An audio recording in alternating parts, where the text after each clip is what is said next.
What's going on, guys? It is Bernardo, and today is all about how to stop Windows 11 start menu from showing ads. So let's get right into it. All right, so recently Windows 11 pushed out some type of update, or I forgot which Windows 11 build, but for some reason on the start menu um, is actually showing ads, and that is ridiculous. I'm gonna show you guys how to stop that, and it's pretty simple.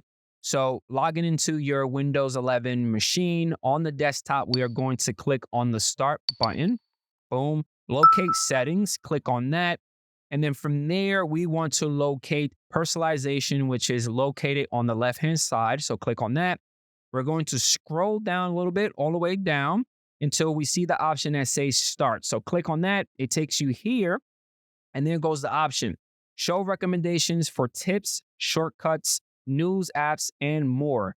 That and more is where is kind of like tricky because it could be anything.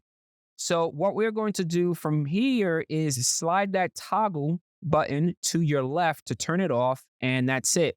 And the ads should stop showing up. So hopefully you guys enjoy this video, and I catch you guys on the next one. Peace out.